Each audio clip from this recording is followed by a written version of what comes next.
Beets are one of those crops I don't think, at least in America, most people like, yet they seem to be a common market gardening crop. So somebody's doing something with all these beets. How do they go over in New Zealand? Is that a popular crop? So one of my favorite root vegetables to eat, they're not that popular in retail. They're very popular with the restaurant. So all credit then to these chefs for taking something nobody likes and making it something that people like to eat. Yep, for sure. And I think that we wanted to grow them for years. We had no boron. As soon as we addressed that, we were able to grow them. And, looking back at Curtis's influence, they're pretty fast.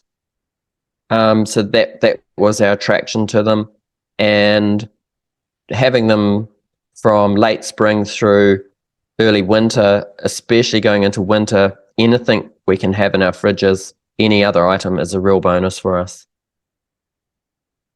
So primarily it's only restaurants or mostly restaurants? Like, can you sell them to any of your grocery stores you sell to? Yeah, we can. So I'll come back to varieties, but the restaurant, we grow our larger size. Still they're not massive. We've got an elongated one. We get that about 8-10 inches long. And then the round, we get about 3 inches round. So the restaurant, like the size, especially if they've got to skin them or grate them or whatever they want to do with them. And then the smaller beets, we can single item them in retail. They do sell, not like carrots. And then the other thing we really like, especially going into winter, is we can combo the small beets with any other root vegetable into a roasty mix, and that's a really nice way to make them fly. When the weather gets cold, people use the oven more. Yeah, every market's different. If you look at the 4 common root veg for Market Farm, carrots, beets, radish, turnips, rank those in terms of most popular to least popular. Carrot by a mile, then beet, then radish, and turnips is not even on the list, but we combo the turnips in the roasty mix. That's interesting. So Just how you can package something can make it more appealable. You sell it as a raw vegetable, nobody wants to eat it, but you put it in a roasting mix and it's kind of hidden in there, and people are like, yeah, I'll roast this stuff, it'll all be good. People are like, I never knew you could roast a radish. So it took us about 4 seasons to start comboing the root vegetable mix. We have touched on this in prior podcasts, that the thing I really like is, despite our planning, the season throws crazy weather at you and sales do up and downs, and being able to just say, right, this is ready. Big ones, beets roots, for example, big ones for the restaurant, everything left over. Are we going to single item some where the sales will be great, or are we just going to combo it into the root mix? And we call it Roebuck Roasties, which is enough to imply to people that you just fire that in the oven, job done, no work, everything's pre-washed and just ready to cook. When you sell them to restaurants, what do you sell them for? Not much. They're our least valuable root veg. We sell them for $9 plus GST. GST is 15%, so it's $10 a kilogram to the restaurant, and it's the same price in retail, 500 grams, $5, including GST. Can I just jump in there and add in that the restaurants supply baby carrots from the large food aggregators, and these things are tiny with 3 inch of green on. The prices that last I inquired, the prices were $17.55 plus GST, so that's $20 a kg. Those baby carrots are now sitting at $25.50 plus GST. So there's about 29 New Zealand dollars a kilogram for the baby carrots. Beets are still sitting at $10. Quite a big difference. Is that then a crop that you can make money on at that price? We're now getting some good yields, but it took us 12 months to get there. We've had some disasters with low density, excessive density, and then too late with our planting window. If we don't get them in early fall, they don't size up over winter. So that took us a full 12 months to know how to plant them, at what density and when. And then also we'll come back to the paper pot, how to make the paper pot run so we can get as many rows as possible. And yeah, we'll come back to this one, but some of our better beds, we've 3.5x'd the turnover just by working out how do we even do this. And what again? So you're planting them in the fall. We start from spring, and we plant them regularly, but then by early fall we plant a mass transplant of them, so that they size up going into winter, and then we've pretty much got them all winter, as long as just that classic. We don't have a cold winter, but we've still got to establish our overwintered crops, everything that's not fast, early in autumn or fall. So even though they slow down in the winter, it's a year-round crop for you. Yeah, close. Like carrots, we have a gap by the end of winter, and the sales determine how fast they go too. But by the end of winter, we have a gap with beets and carrots until we get our early successions back on. And that'll change with our new greenhouse. We'll be able to go a little earlier and later with root veg indoors.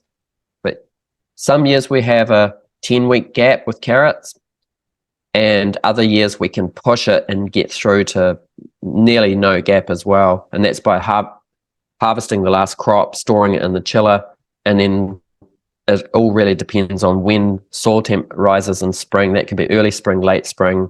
So the season, the weather, the soil temps really determine all of that.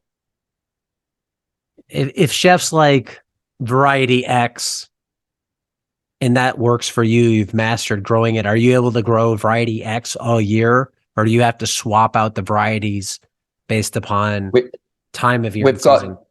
That's something I could look at. On the seed packet it says year round, but we've found we've got to get them in early in autumn, and we can have them 9 months of the year, beetroots. And we've got two varieties, a deep red classic round, and then we've got an elongated one that we love, that it just grows like a sausage vertically out the ground, and we've found we can really crank up the density with that one. It doesn't spread, it just goes upright. Chefs, this social kitchen restaurant actually asked us to grow the elongated one, especially if they're slicing it. So 10 a kg for the crop. There's a lot of ways to look at this. You could say, hey, well, I could sell another crop for 20 kg for that crop, but if that crop is 3 times as much work, in theory, it's less profitable. For the amount of work that you have to do on beets, does 10 kg work at that price? Yeah, yep. And again, by the time we're in winter, we're just happy to see any other item for our fridge. Winter growing is not easy. We just came through May. That's our last month of autumn. 500 mils of rain, 125 southwesterly wind, followed by a week of southeasterly wind, which is dry. So yeah, late autumn was really like winter for us. So the changes we made, I'll run through this one quickly. We started with beets. We finally got some boron in the soil, and we're using the paper pot. We've tried 10 and 15 centimeter chains, and we were hand seeding one seed, the multi-germ, in each cell, and we were putting 3 rows in the bed, and we were harvesting $250 off a 50-foot bed, which didn't cut it. Beautiful beetroots. And then we switched to a 6 mil plate with the drop seeder, and we did multiple seed in each cell and 10 centimeter chain. And we're still 3 rows, and our yield increased. So we were 25 kilograms on that first harvest, 3 rows, times $10, $250. We need to harvest $400 regularly off every crop, every harvest, year round. And that's conservative. And so at that point, let me pause you because you're going through the process. You're at like, okay, I need to be at 400. I'm at 250 on this bed. You have a $150 gap you got to make up. You can't raise the price. The market won't bear it. So you have to try and squeeze more yield out of that bed. How do you think about doing that? Because I think that could apply to potentially any crop. Yeah, I agree. We've all got to work out our season window for planting and harvest, and the correct density to put things in. Everything that's sparse is low yielding and it grows weeds, and everything that's too dense, as we all know, doesn't produce. So we kept increasing the density. We went from hand seeding 1 seed per cell on a 4-inch, 10 centimeter chain to 6 mil plate, which was putting multiples in each cell. We also started using the elongated variety, which grew upright, and we still do the classic deep red round. And then we made some big changes with the paper pot transplanter, and this is very specific to the soils that you farm on. But we were really struggling with the TerraTech model. We could only get 3 rows on our bed, and the furrow would spread the soil so much that if we tried to do more than 3 rows, we would just bury the next row. And then we switched to the Japanese, the original paper pot transplanter, and got to know that. And we were getting 4 rows in. And then I spoke with you, Diego, about we were really struggling with the closing of the furrow. We could see that we can't increase our rows in the bed if the furrow was spreading soil onto the last row we just planted and burying it. And then you're on your hands and knees trying to basically hand rectify them. You might as well plant them by hand. So underneath, and you might be able to help me here, underneath the chute on the paper pot model is a little steel flap that sticks down, and you suggested to bend that deeper to affect the closing of the furrow, and that was a game changer. Then we're able to increase to 5 rows per bed, and then again 6 mil plate, multiple seeds, 10 centimeter 4-inch chain, and we're harvesting 85 kilograms off a bed, which is 850 turnover. It's quite a little bit more paper chain, the same work. Less work at transplanting because the furrows were closing beautifully. And so I'll kind of say for us, the paper pot transplanter was the tool that took us the longest to get to know. Yeah, I think one thing people assume is when you tighten up the density, you get a smaller crop. You might get more total crop, but you get a smaller crop. Initially on that 250 kg harvest, in the beginning, your crops were X big. When you got the yield up to 800, were the crops similar size, or were they noticeably different because you had tweaked that density so much? They were similar size, and then size is also a weighting game with the DTM, but especially with the vertical elongated one that grows straight out the ground, we're getting them to the beets, I'd say, were twice the size of a standard sausage, easily. So really, really good size yield off of it. And then that changes the game for you. You're double where you need to be on that bed, and you've solved the problem. So it's a good example for people who have unprofitable crops, and they might look at their market and say, hey, the price on this is low. And by low, it doesn't mean it's unprofitable. Like if you need to be at 5 kg to sell it and you're at 10, okay, well, the market price is high enough. Now you just need to get enough yield to justify your effort on that bed to make it work. So playing around with varieties, density, in-row spacing, fertility, amendments, maybe it's your watering if you're having pest and disease issues. I mean, there's a lot of switches you have as a farmer to potentially go in and tweak that yield. Was the one thing you think that made the biggest difference for you? Or really, it sounds like it was two. It was switching varieties and increasing the number of rows per bed. Yeah, and the paper pot model. Yeah. And then the going back 2 seasons, also realizing the shut-off time for planting, and I'll kind of add in at the end of this first trial year, we were like, right, we're running out of time to plant the last beets to get them established for winter, and we switched to the 8mm plate.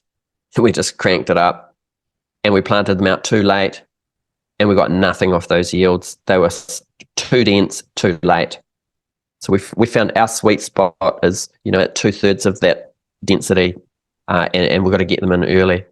So yeah, just recapping on that: 6mm plate, 10cm chain, 5 rows, and early to mid fall, they've got to be in the ground.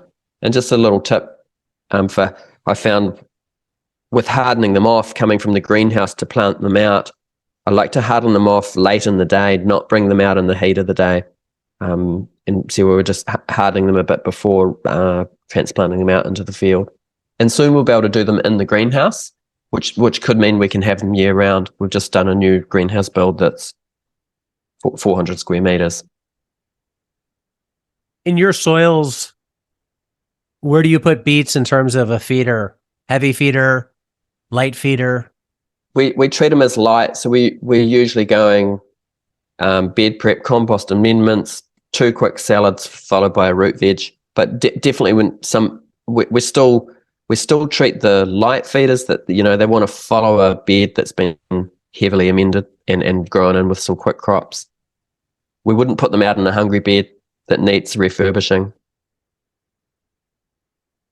If you ignore methodology of planting, so forget direct seeding, forget paper pot, forget hand transplanting, and you just say, let's compare root veg, beets versus carrots, which one's harder to grow? We're newer with beets. We've done them 2 seasons successfully now. And now we understand the paper pot on our soil.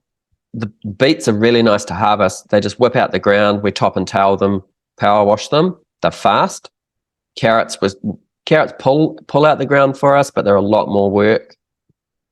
So yeah, if I looked at just hours in and out on a crop, definitely faster on the beets.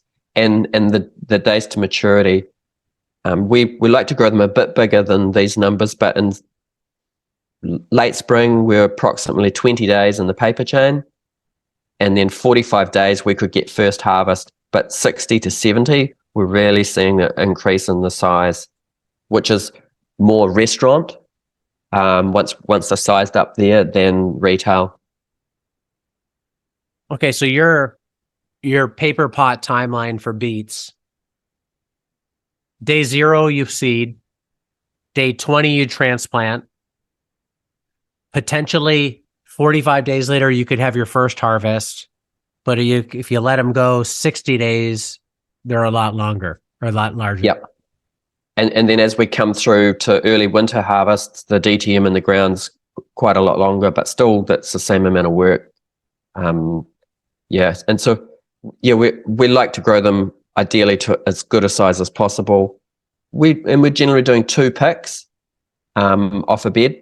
So we take the biggest first for restaurant, and then we wait a bit, and then we come back and we'll do a crop out, and after the top and tailed, washed, they go on our drying screen, and we grade out the largest ones for restaurant, and then all the smaller stuff will either go single item retail or be mixed as a combo with other root veg.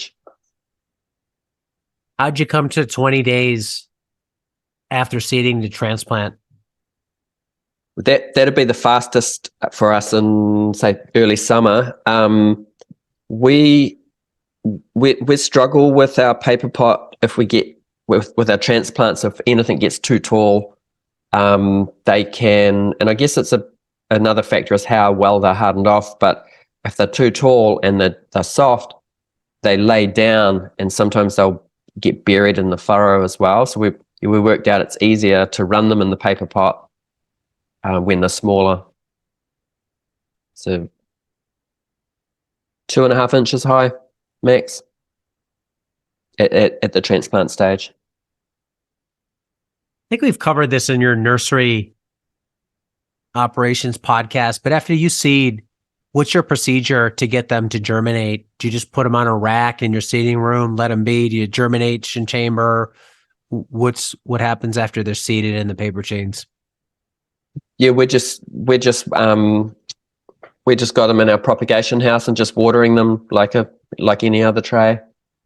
We might early spring first sowings this year. We might germinate them on a heat pad if we're not already got tomatoes on there. Our heat pad's not that big, but no, we're just hand watering from above. We don't have a germination chamber. You start them 20 days later, they go into the field. I know you're a big proponent of the red path hoops with insect netting to buffer wind, to protect from the rain. When you go into the field with a crop that's newly transplanted, do you try and get that under cover right away to protect it, given the amount of rain you guys get? Like, do you have a standard procedure, or is there anything unique about beets? We will put an insect net up at that establishment stage, especially if it's like super hot or the opposite, really wet and windy. So if the weather's not on our side, we'll cover them initially. And once they're established, we can steal that net for another crop. We're always moving our nets around the farm and making a call. Like we have about 50 sets of hoops and nets, and we have about 120 beds currently. So we're always stealing a set of hoops and nets for another crop that is at the more susceptible stage and or is more valuable. We're just going to make that judgment, that balance. In the field, any issues in your biome with disease pressure, insect pressure on them once they're established? Not with beets, but no insect pressure, no disease. Occasionally, if they're really mature and it's insanely wet, like we haven't seen the sun for 6 weeks, we'll make a call on lifting them so that they don't start to rot. But no, they're pretty good. It's more the transition at the stage of transplanting that we really see. We don't want to knock them back there. So you're keeping the irrigation up if it's hot, keeping a net on when the weather's not good, just really getting them established. And then they can handle anything. Wind, rain, yep, they're pretty robust. Early on in the show, you mentioned once you got the boron in your soil, beets weren't a problem. How did you come about knowing that was even an issue? Soil test, a few conversations with people. Soil test that revealed there was none, and then talking with integrity soils, there's no boron in any of our soils in our whole region, and then talking with another company that do sustainable fertilizers. They said that, and then they supply right across large scale, like dairy and cropping. The cropping is mainly maize for cows, and they said farmers are even putting boron on for crops like maize, just given that there's none in our soil. And I'm always pretty blown out when you put this tiny amount of something, like one handful of boron on a 50 foot bed, and suddenly things are really happy. It's It's pretty awesome. Cost us nearly nothing. Yeah, it's knowing, right? It's like that's where knowledge has all the value of Yeah. it all. Yeah, and Jules Matthews, Integrity Soils, her mantra: measure, amend, measure.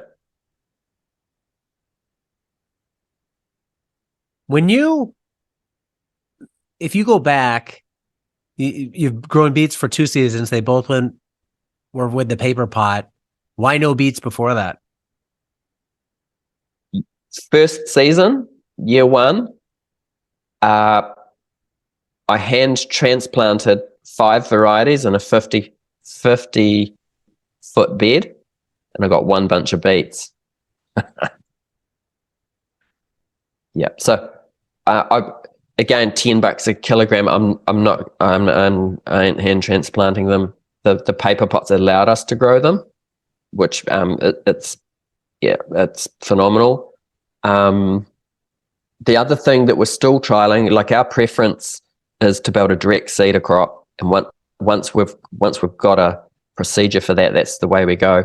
We're still doing little tests regularly, direct seeding beets, but we've still never got there as either too sparse or too dense. And I've got 70 rollers for the jang.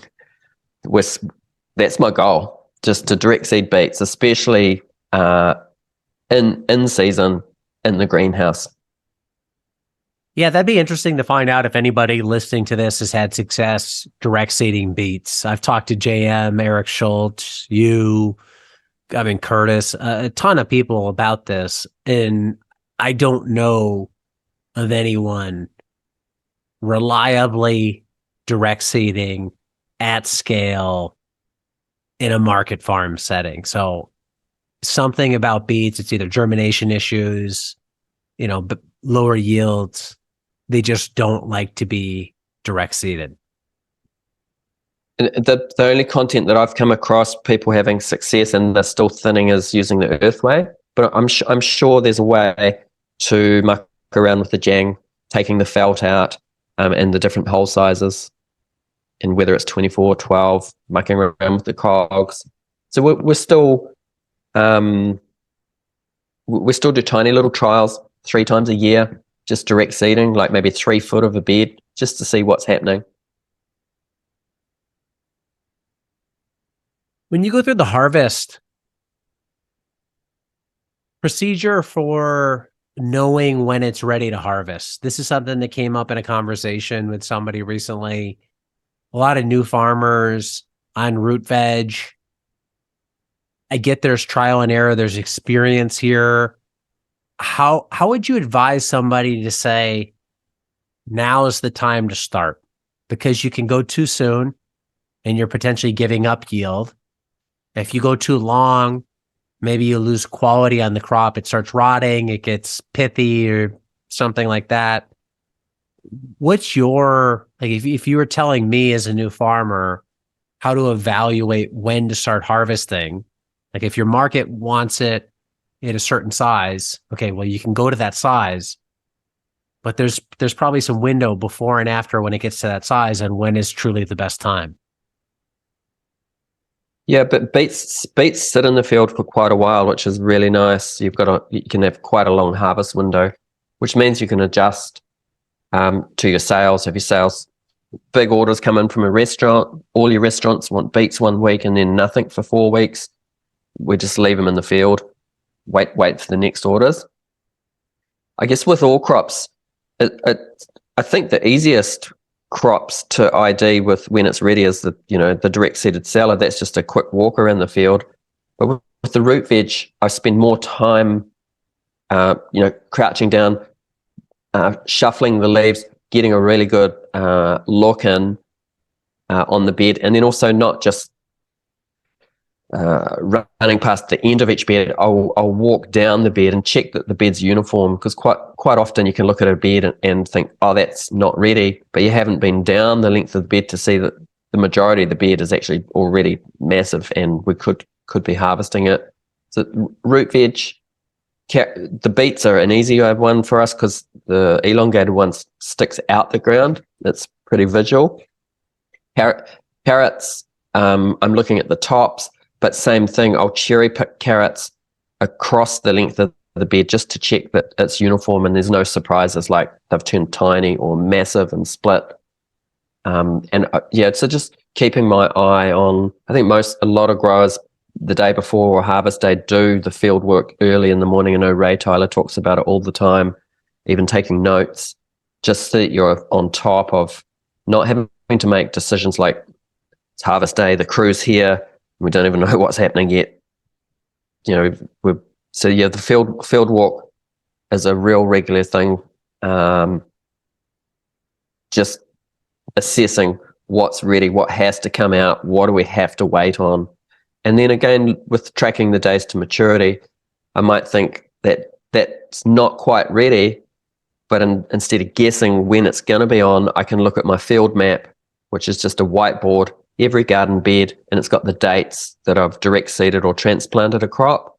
So if I want to know when a beetroot bed is going to be ready, I can look straight at when it was transplanted, look at what we're currently harvesting, let's say it's 65 days, and then I can just do a quick calculation and go, right, we've got another 2.5, 3 weeks until that bed is ready. How do you handle something like this? If beets can hang in the field for a while and still be good, let's say you have that 800 units in the field, that's going to be the yield of the bed. And 1 week you have restaurant orders for 200. Do you go in and just pick 200, or will you pick like the whole, and let's say you get 200 on half the bed, or will you go that first harvest the whole length of the bed, store what you don't need, deliver what you do need, and then leave the rest in the field and then come back and get it all at once? I guess what I'm saying is, will you kind of go the length of the bed every time? Like, you're not going to harvest unless you go the length of the bed, and then 2 passes, that whole bed's cleaned out. Or will you go into a bed and you'll pick just enough for delivery, and you'll go back in the bed the next time and get just enough for delivery, and that type of thing? If we're under the pump with the weather and short on labor, I'll just pick what I have to have. But when things are ideal, I'll pick what's ready and prime, and even if it's double on my restaurant orders, and the rest, because we're top and tailing, power washing, and grading as we dry them, I'll put them into storage. They store so good like that. So we like to have our storage crops in the chiller, let's say 2 to 5 days, up to 2 to 3 weeks, depending on the crop. Carrots, late winter. Classic last year, we had some beautiful carrots ready, and I knew the days were lengthening. They'd been overwintered, and so we cropped out beds and beds of carrots, processed them, top and tailed, power washed, dried, graded, sealed bags and sealed containers, and I was still selling restaurant grade carrots 5 weeks later. I don't know if we could quite do beets that long, but just with the labor units involved, I really like to have my storage crops in the chiller ready to go. It also minimizes complexity if you have the labor. It's not, because then you're not wasting time. Where did we harvest from last time? You just, hey, go the length of the bed, get what you can. Next time, we'll get the rest. Keeps it simple. Yep. From a training standpoint. Yep. What's the process of harvesting in the field? So I'm a worker. All right, we got to pull this bed of beets. You have me topping it in the field, or am I just pulling it all out and then that's done separate? So train me up to harvest my first round of beets on your farm.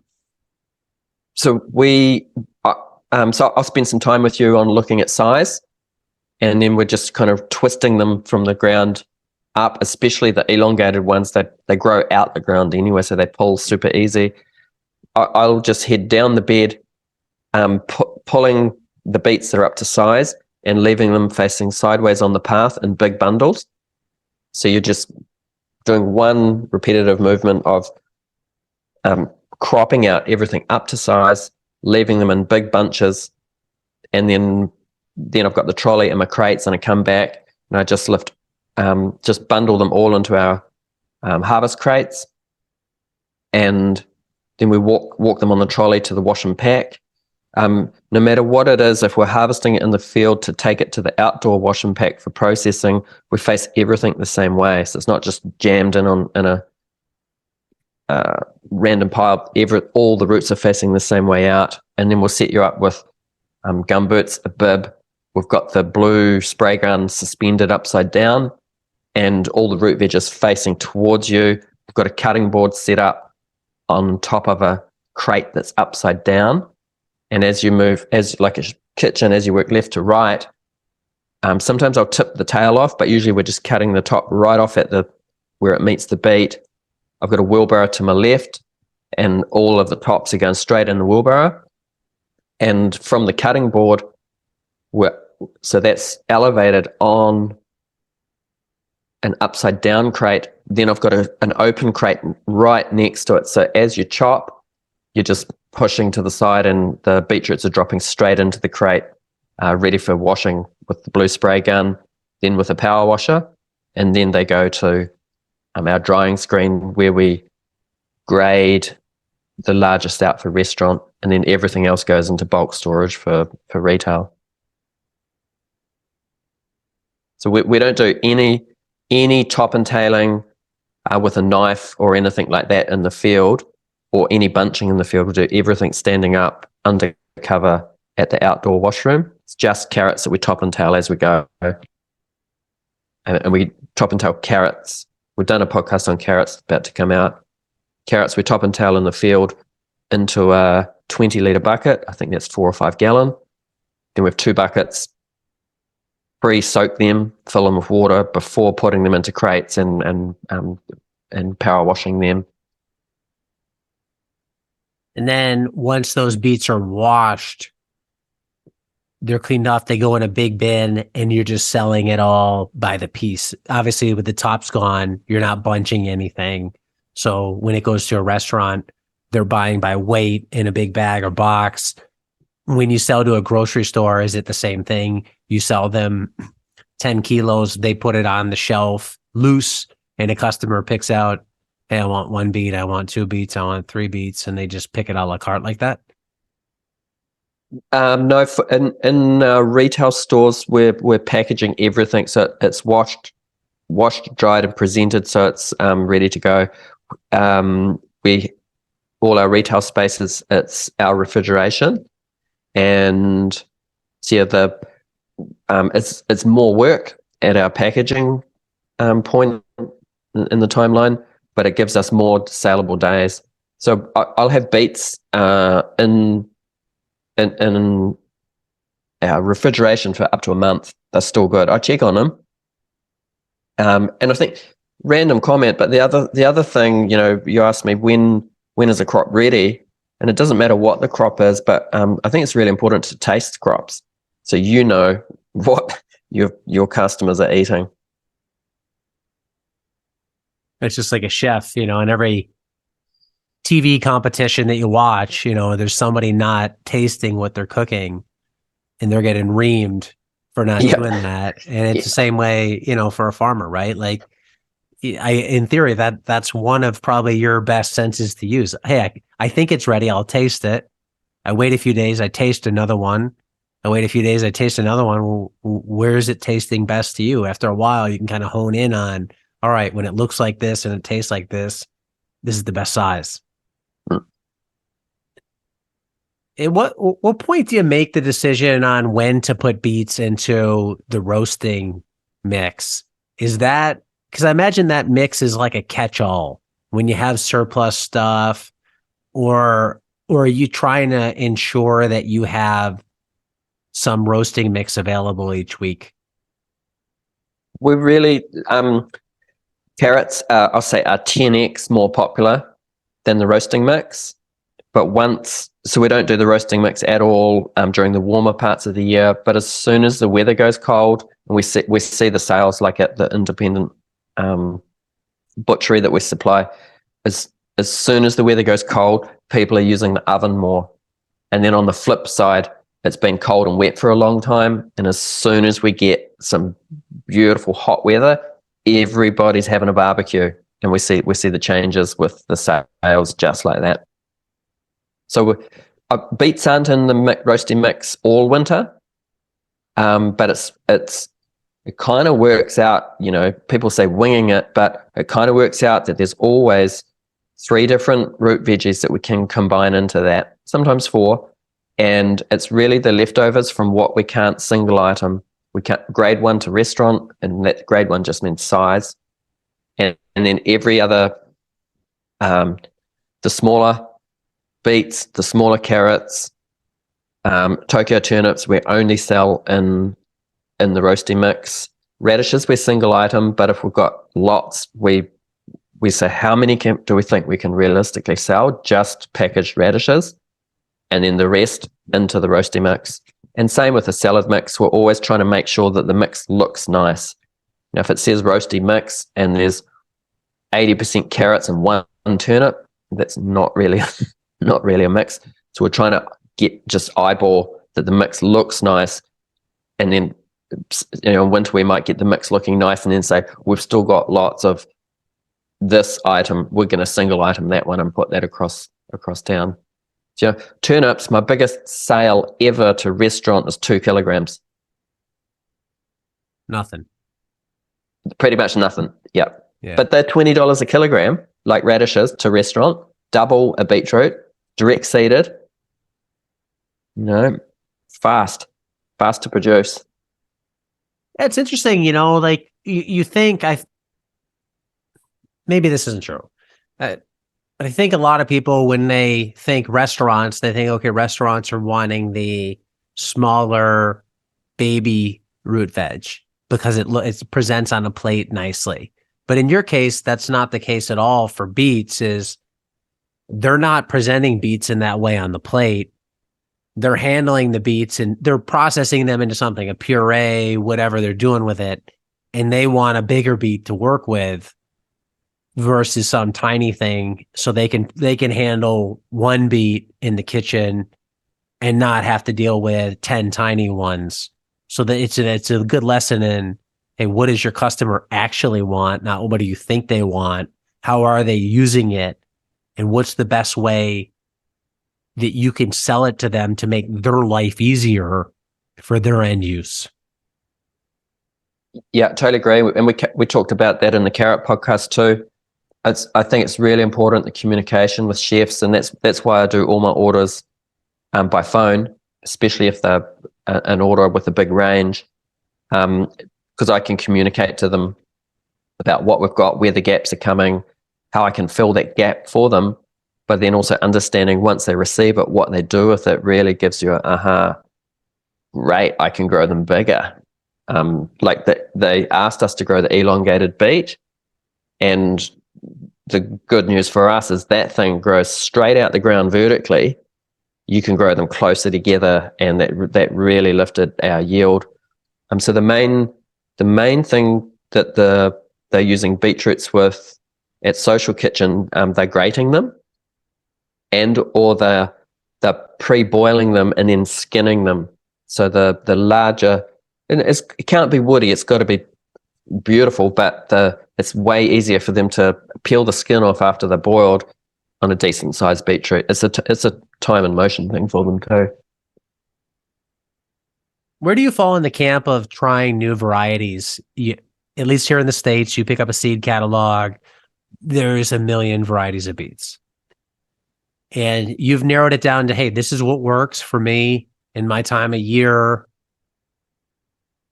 Do you find, this could be with any crop, is there eventually some market fatigue where customers, restaurant or otherwise in store, it's like, man, we're just sick of seeing this like pink sausage looking beet.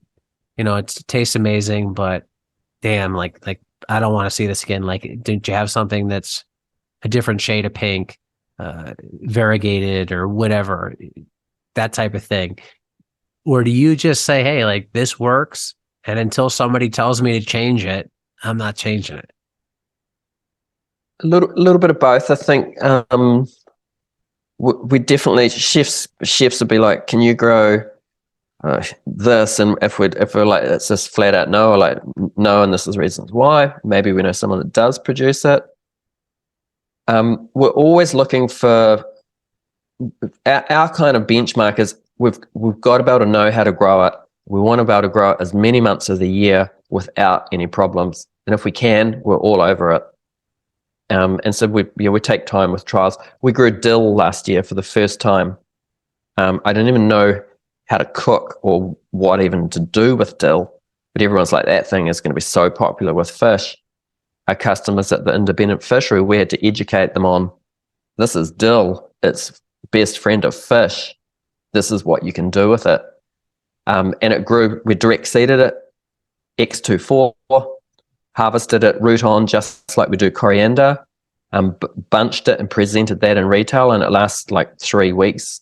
So we're retail, especially sales, you've got to keep giving it a test and let people see it, just little amounts, and they can increase over time, and they can become really popular, like coriander for us.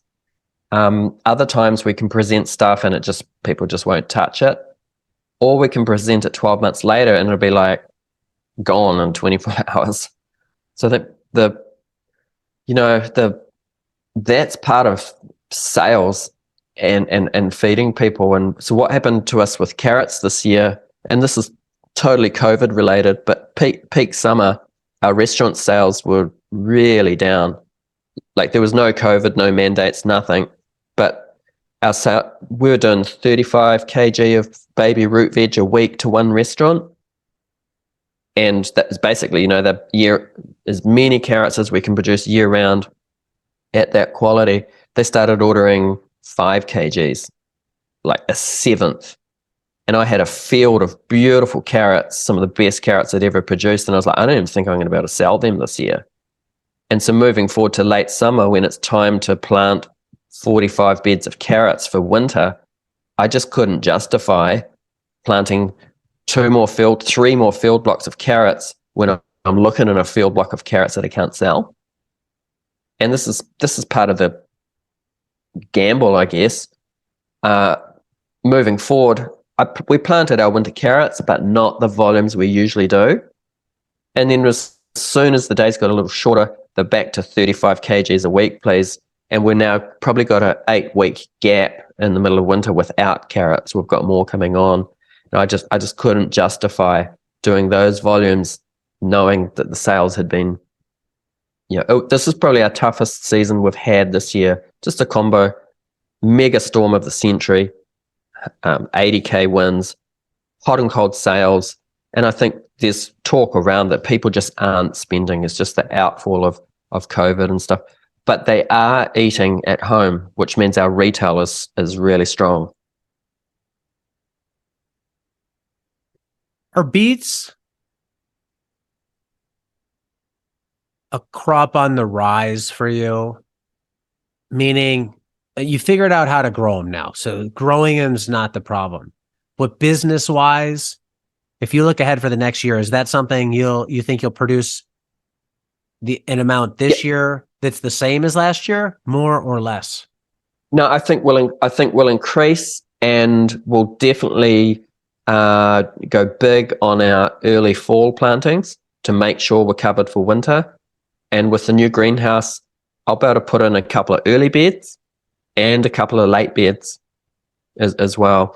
And so and then I guess I'd like to think that restaurant orders will increase this year. By late fall, we had 3 other restaurants come on wanting baby carrots after a summer where we were selling hardly any. So that's the thing. I didn't anticipate having more restaurants on the books. We're looking at increasing our retail. But the thing for us with retail, having 4 different fridges across town, that gives us heaps of options. Like if I've got a surplus of something, I know I can put it at the shop that it'll move, rather than trying to put it somewhere where I know it probably won't sell, but I'll put it in the fridge anyway. It's going to end up being a return in a week or 3. So yeah, yes, we're going to increase the beets, and I'll also start to investigate other varieties, like a golden beetroot and so on and so on. The troggia, the red and white one on the inside. Let's say demand was equal. What would you rather grow? You have 10 beds open, and let's say you're guaranteed to sell everything in those 10 beds. Would you rather grow beets or salad mix? Salad. Yep, salad. We've got a real strong market for it. I just really like how fast it is. Yeah, I really like growing crops that are quick in and out, and we can plant that bed again. And it's all work, but I'd say salad is the core of our business. It's super popular.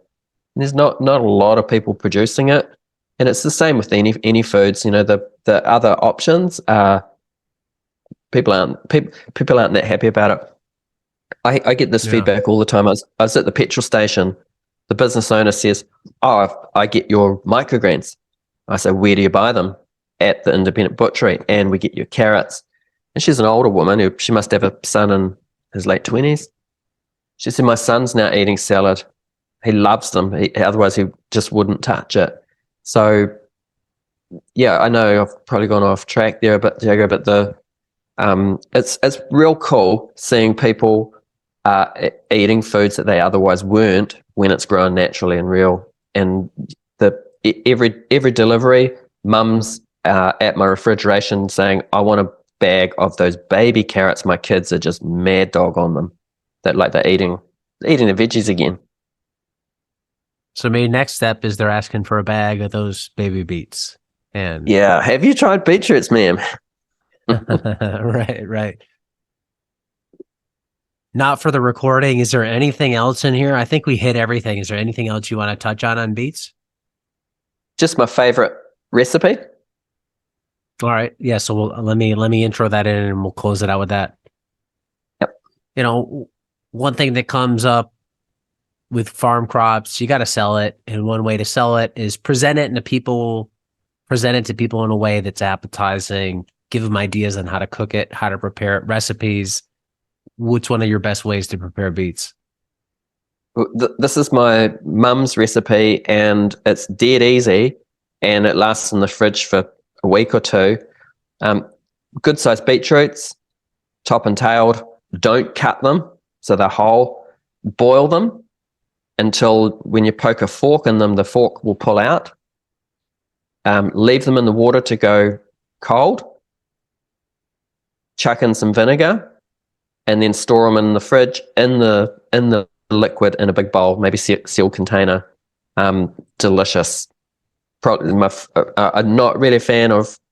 I don't really eat a lot of raw root veg, but so just boiled, left in the water, boiled whole with some vinegar in there, and just stored in the fridge. And then lunch, dinner, you just grab them out as you need them for the week. Delicious.